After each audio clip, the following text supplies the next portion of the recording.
ஓம் தத்புருஷாய வித்மஹே மகாதேவாய தீமஹி தன்னோ ருத்ர பிரசோதயாத். கடன் இல்லாத மனிதனே இல்லை. பணக்காரனுக்கும் கூட அவன் தகுதிக்கு ஏற்ப கடன் நிச்சயமாக இருக்கும். கடனே இல்லாமல் நான் வாழ்ந்து காட்டுகிறேன் என்று நீங்கள் சவால் விட்டாலும் கிரகங்களும் விதியும் உங்களை எப்படியாவது கடன் வாங்க செய்துவிடும். அப்படி கடன் தொல்லையால் அவதிப்படுபவர்கள் ஏராளமாக இருக்கச் செய்கின்றார்கள். பல்வேறு பரிகாரங்களை செய்து கடன் தீர வேண்டிக் கொள்கின்றனர்.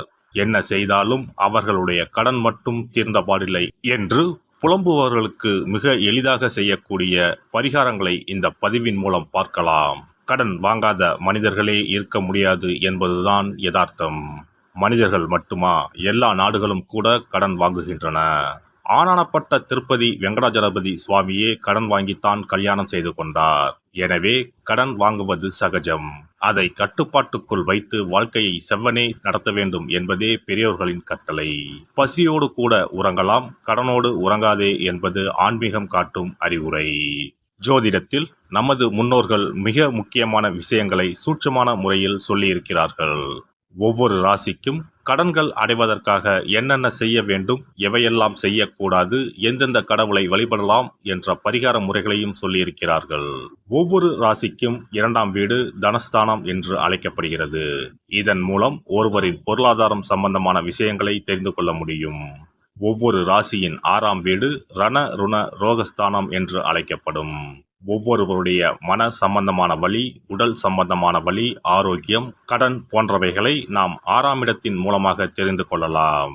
ஒருவருடைய ஜாதகத்தில் 6ஆம் இடத்தில் லக்னத்திற்கு 6ஆம் இடத்தில் எந்த கிரகம் இருந்தால் எந்த மாதிரியான பலன்கள் ஏற்படும் என்பதை பற்றி பார்க்கலாம். 6ஆம் இடத்தில் சூரியன் இருந்தால் வெப்பம் சம்பந்தமான விஷயங்கள், வெப்ப நோய் சம்பந்தமான விஷயங்களும், அரசு சார்ந்த கடன்களும் இருக்கலாம். சந்திரன் இருந்தால் நீர் சம்பந்தமான பிரச்சனைகளும், சீக்கிரமே அடையக்கூடிய கடனும் இருக்கலாம். செவ்வாய் இருந்தால் இரத்தம் சம்பந்தமான பிரச்சனைகளும், பூமி சம்பந்தமான கடனும் இருக்கலாம். இவர்களுக்கு மருத்துவ செலவுகள் அடிக்கடி ஏற்படும். புதன் இருந்தால் நரம்பு சம்பந்தமான பிரச்சனைகளும், பணம் சம்பந்தமான பிரச்சனைகளும் இருக்கலாம். குரு இருந்தால் வயிறு சம்பந்தமான பிரச்சனைகளும், தெய்வ கடன் சம்பந்தமான விஷயங்களும் இருக்கலாம். சுக்கிரன் இருந்தால் மறைவிடங்களில் பிரச்சனைகளும், கொடுக்கல் வாங்கலில் சில சிரமங்களும் இருக்கலாம். சனி இருந்தால் முழங்கால், முழங்கை, இடுப்பு சம்பந்தமான இடங்களில் பிரச்சனைகளும், பூமி சம்பந்தமான இடங்களில் பிரச்சனைகளும் இருக்கலாம். ராகு இருந்தால் முகம் சம்பந்தமான பிரச்சனைகளும், பூர்வீக வழியில் சொத்துக்கள் பிரச்சனைகளும் இருக்கலாம். கேது இருந்தால் ஞாபக மறதி சம்பந்தமான விஷயங்களில் சிறிது இரக்கங்களும், கையிருப்பு சம்பந்தமான பிரச்சனைகளும் ஏற்படும். இனி உங்கள் ராசிக்கான கடன் தொல்லை நீக்கும் வழிபாடுகள் என்ன, ஆன்மீகம் காட்டும் பரிகாரங்கள் என்னென்ன, செல்ல வேண்டிய ஸ்தலம் என்ன என்பதனை பற்றி காண்போம். உங்கள் வாழ்வில் கடன் அடைந்து வளமும் நலமும் செல்வ செழிப்பும் பெற்று வாழ்வில் உயரிய நிலையை அடைய எல்லாம் வல்ல எம்பெருமானை வேண்டி விரும்பி கேட்டுக்கொள்கிறேன். மிதுன ராசி. வடமொழியில் மிதுனம் என்பது தமிழில் இரட்டை என்று பொருள்படும். பஞ்ச பூதங்களில் காற்று தத்துவத்தில் பிறந்தவர்கள். இவர்களின் ராசி உபயராசி எனப்படுகிறது. மிதுன ராசி இளவரசன் ராசி எனப்படுகிறது. மிதுன ராசிக்காரர்கள் இயற்கையிலேயே மிக மிக நிதானமாக இருப்பார்கள். எந்த ஒரு விஷயத்தை செய்வதாக இருந்தாலும் தீர ஆலோசனை செய்து செய்பவர்களாக இருப்பார்கள். இவர்களுடைய புத்தி நேர்பாதையில் செல்லக்கூடிய புத்தியாகவே இருக்கும். தொழில் விஷயத்தை பொறுத்தவரை இவர்களுக்கு சிறு மன வருத்தம் இருந்து கொண்டே இருக்கும். வேலை பார்ப்பவர்களை பொறுத்தவரை விரும்பிய பதவி உயர்வோ பணியிட மாற்றமோ எளிதில் கிடைக்காது. சில போராட்டங்களுக்கு பிறகே நினைத்தது நடக்கும். நல்ல உழைப்பாளிகளான இவர்கள் நல்ல சம்பாத்தியம் உடையவர்கள். எப்பொழுதும் பொருள் வரத்து இருந்தாலும் அதை தேவையில்லாமல் அனாவசியமாக செலவு செய்வர். எவ்வளவு சம்பாதித்தாலும் இவர்கள் கையில் பணம் பொருள் பெரிய அளவில் தங்காது. காரணம், இவர்களுடைய தனாதிபதி சந்திரனாக இருப்பதால் சலனம் இருக்கும். ரண ருணாதிபதியாக செவ்வாய் வருவதால் இவர்களுக்கு பூமி சம்பந்தமான விஷயங்களில் தடங்கல்கள் வரலாம். பணத்தை சேமித்து வைத்தால் மட்டுமே இவர்கள் பொருளாதாரத்தில் சிறந்து விளங்க முடியும். கையில் பணம் இருந்தால் செலவுகள் இருந்து கொண்டே இருக்கும்.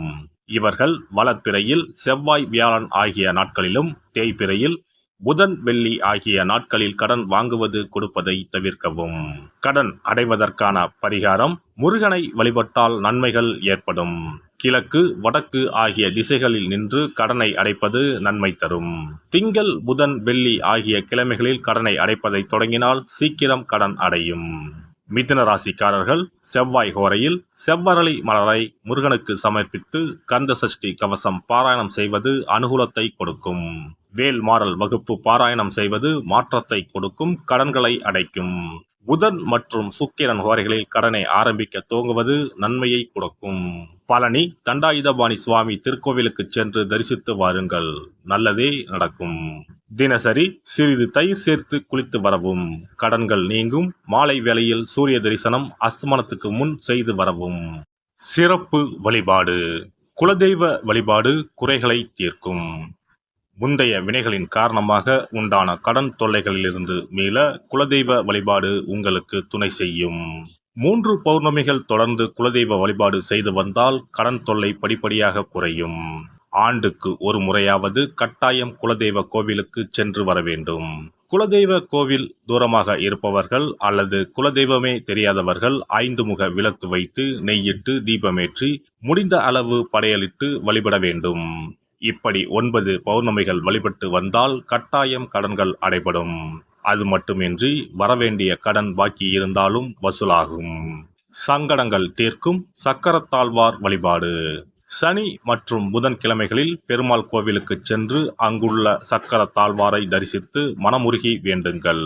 பிறகு அவரை 12 முறை வலம் வந்து வழிபடுங்கள். துளசி மாலை சாற்றி வேண்டிக் கொள்ளுங்கள். நிச்சயம் கடனால் உண்டான சங்கடங்கள் நீங்கும். கோமாதா வழிபாடு குறைகளை தீர்க்கும். செல்வத்தின் அம்சமான கோமாதாவின் வழிபாடு உங்களை நிச்சயம் காக்கும். காலையில் விழித்ததும் பசுமாட்டை காண்பது தீர்வு கொடுக்கும். மேலும் ஒரு முறையாவது பசுவுக்கு கீரையும் பழமும் கொடுப்பது நல்லது. திருமகள் உரையும் பசுவின் பின்புறத்தை தொட்டு வணங்குவதும் செல்வம் சேர வழி தரும். குளிகை நேரத்தில் வாங்கிய கடனில் ஒரு பங்கை அடையுங்கள், நிச்சயம் முழு கடனும் தீரும். அதுபோல குளிகை நேரத்தில் கடனே வாங்காதீர்கள். அடகு வைத்த நகைகள் வீடு வந்ததும் நன்கு சுத்தம் செய்து மஞ்சள் நீரில் போட்டு பூஜை அறையில் ஒரு நாள் வைத்த பிறகே உபயோகப்படுத்துங்கள். வீட்டை எப்போதும் சுத்தமாகவும் தெய்வ கடாட்சமாகவும் வைத்துக் கொள்ளுங்கள். திருமகள் தங்கும்படி உங்கள் சுற்றமும் செயலும் இருக்கும்படி பார்த்து கொள்ளுங்கள். கடன் தீரும் வரை பூஜை அறையில் மஞ்சள் பொடியால் அக்ஷயம் என்று எழுதி வாருங்கள். தோரண கணபதியை அன்றாடம் விளக்கேற்றி வழிபடுங்கள்.